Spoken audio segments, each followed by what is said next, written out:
ought to be grateful to live in a country that we can own our own land and we can pretty much make decisions on our own as to what kind of crops we want to grow, what kind of livestock we want to raise. Farmers and ranchers have been able to grow crops and raise livestock, and not only sufficient enough to feed those in our country, but also have enough product to export and help feed the world as well.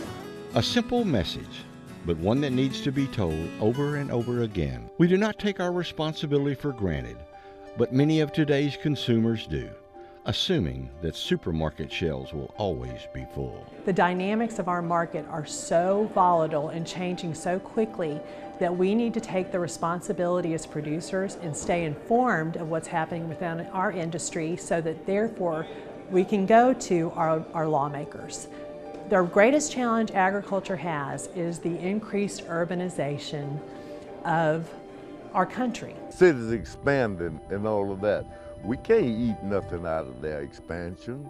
We can benefit from other things, but every time they expand and take a little bit of land out of the way, you better have some more to make up for, production to make up for that. Our urban areas are growing, so what we need to do is make sure that we are informing our legislators about what is happening within our industry so that they're aware, because when you consider the economic impact that agriculture still makes within the state of Texas, it's significant. I think the agricultural community at large needs to be laser focused. There's no question that when you just look at the votes, whether it's in the committee or it's on the floor of the House or the Senate, rural Texas, just due to population growth in different parts of the state, we don't have the votes that we used to have.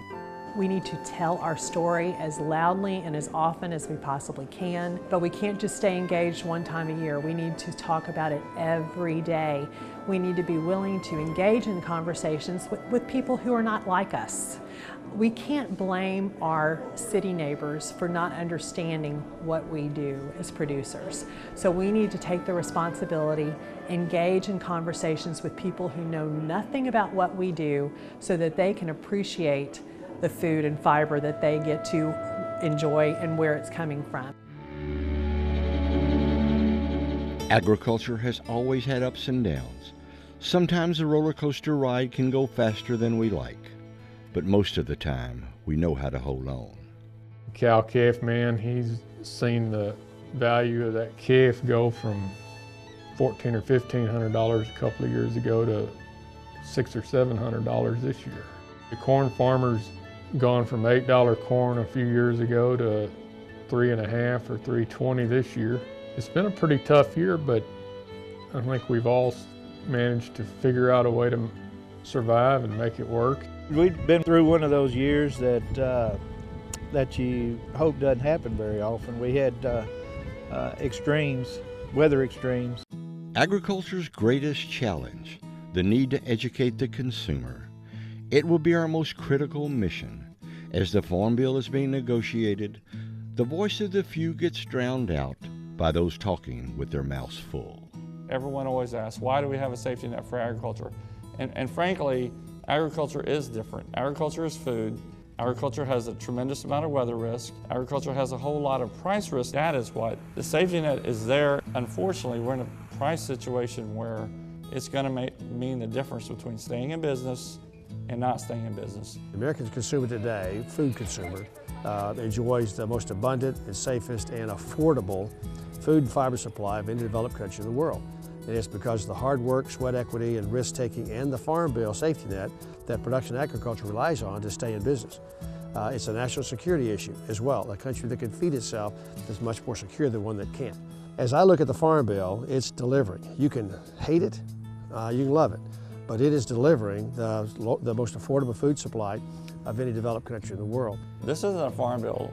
It's a consumer bill, or if you want to say it, it's just an everybody bill. The reason being is that, yes, the Farm Bill does a number of things to keep producers in business, to help them keep producing, to keep food on the shelves. People in this country haven't experienced the grocery shelves empty enough so they can understand how important providing this safety net is to our producers so that we can help them weather these bad times.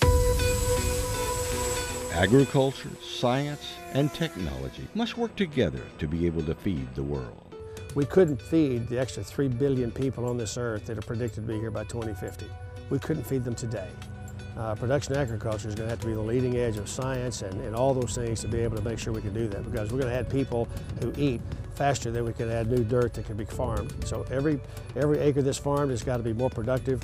We've got to figure out ways to use less water, less inputs. I guess there's always going to be the conflict with people that are convinced that genetically modified materials for some reason are not good. There's no science to back that up at all. So the people that oppose genetically modified materials are going to have to make up their mind. Are they willing to allow starvation in the world, or are they willing to let us use these tools in our toolbox to produce food for 9 billion people? A little common sense goes a long way.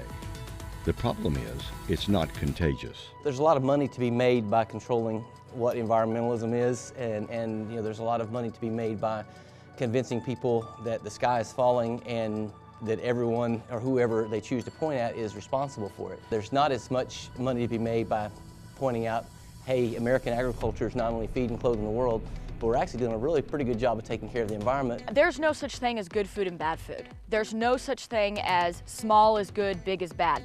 There's just different ways of doing things. We will need to open our doors to show that those of us in agriculture are the real environmentalists. I think it's really important to know where your food comes from, whether it's meat or whether it's produce or whatever. I think that when you see the work that goes into it, when you see the faces behind what you're eating, your beef, then I think that you appreciate it more. When you can see the cows in the pasture, and when you can see the faces behind those cows that are working a family operation. And I think when you go into the grocery store and you're looking at the meat counter, it's not just a flat iron steak. I mean, now it has a story behind it. I've never known an unhappy cow, so I don't know what it means when people say, I want to see a happy cow. They're here. The world wants our agricultural products. We just hate that we have become the bargaining chip in trade agreements. Farmers and ranchers, agriculture has been very successful exporting our production. And so interruptions in that trade, in these trade agreements, we probably have a lot more to lose than any of the other sectors we're talking about. We have 4 export markets: Japan, South Korea, Mexico, and Canada. And so if you think about those 4 countries, NAFTA's 2 of those countries, Canada and Mexico. We have a trade agreement with South Korea also that's opened up more of their market for our beef. And then of course Japan is our biggest beef export market. When we ship product to Japan, we pay 38.5% tariff. So you can imagine that's a huge tax, right? 38.5%. And Australia, through their free trade agreement, their tariff is 27.2%. And so we have a big difference there. We are competing against other countries, but few can match our quality. Yes, it's a big world, but it's still kind of small when you look at who has the resources to really produce beef cattle, especially the quality of beef cattle that we have in this country. And so it's a bright future, but yes, we're a bit vulnerable because obviously trade is, there are always risks in everything, but it's something that we certainly can't live without. And so that's the big risk, whether we're talking about renegotiating NAFTA, renegotiating or pulling out of our agreement with South Korea. We have a lot to lose. And that's one of the reasons we all, at some level or another, should be interested and informed about our government and then get active in our government. Learn what the government can or will do that will affect us, and then get involved in it. China is the world's biggest consumer of grain, and their appetite ripples through our own backyard. Our grain that we're shipping to the port now, they're expecting a ship this week, and so I would assume it's going to China. That's where it's gone the last several years. And now China wants to put U.S. beef back on the menu. Just to put it in perspective, how big is China? So that's more than 3 times our population, if we think about it that way. If we put it in beef terms, we exported last year roughly We think we're going to export about 2.6 billion pounds of beef this year. They have 1.3 billion people. So if they all ate, which would be a lot of beef, but if all of a sudden everybody in China ate 1 pound of beef per year, that's the equivalent of 50% of our beef exports. China getting back in line to buy U.S. beef will have a positive impact on your pasture. It's always better to have more buyers than less buyers. And that works for the auction market where you take your calves to all the way to international markets as well. Cotton harvest was shaping up to be one of the best in years. Before Harvey came along the other day, the cotton still looked pretty good. And when Harvey came along, I probably had 20 plus inches right here on this place. I'd say the lint loss is probably 30%. And then grade loss, probably another 20%, so you're sitting on 50%. We're now picking the cotton that was left after Harvey. And the question that is always asked, are we ready to do it again? I am ready. Yes, I am. Farmer, if he's not ready as soon as he finishes, then he probably is in the wrong profession.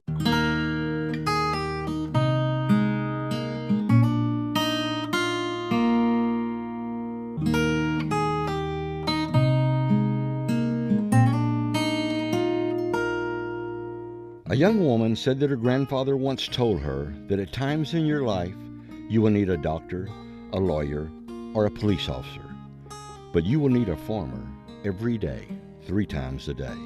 How can one profession be so important to our everyday life, yet such a distant thought? Our tools of the trade have changed. The technology tidal wave is here. Change is a way of life. And it's been said that those who look only to the past or present are certain to miss the future. So while we embrace the constant winds of change, we pause to celebrate those who make this their way of life, whose heritage and legacy are not indications that we long for the good old days. Our heritage just explains why we have chosen this as our way of life. It is our love of the land and our never-ending amazement at God's creation. When my father pulled out of the driveway in the morning, I was always in the truck. I really just saw everything that he did, and I tried to go about my day as he did. It sounds maybe a little corny, but we love the land. I love the land. I love my heritage. I love agriculture. I love the fact that we're responsible to basically put food on the table for the world, and I take it quite seriously. So we try to do the very best we can at whatever we do, and I have great pleasure in what I do. I mean, we see the miracles out there every day. You slow down a little bit, it gives you the ability to maybe not take some things for granted. To not take things for granted. How ironic that a poem written over 100 years ago understood the importance of agriculture better than most do today.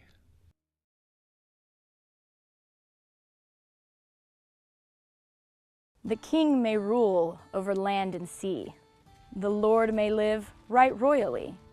The soldier ride in pomp and pride. The sailor roam over ocean wide. But this or that, whatever befall, the farmer must feed them all. The writer thinks, the poet sings, the craftsman fashion wondrous things. The doctor heals, the lawyer pleads, the miner follows, the precious leads. But this or that, whatever befall, the farmer must feed them all. The merchants may buy and sell, the teachers do their duty well. But men may toil through busy days, or men may stroll through pleasant ways. From king to beggar, whatever befall, the farmer must feed them all. The farmer's trade is one of worth. He's partner with the sky and earth. He's partner with the sun and rain, and no one loses for his gain. And men may rise or men may fall, but the farmer must feed them all. God bless the man who sows the wheat, who finds us milk and fruit and meat. May his purse be heavy, his heart be light, his cattle and corn and all go right. God bless the seeds his hand let fall, but a farmer must feed us all. God is great, God is good. Let us thank him for our food. Amen.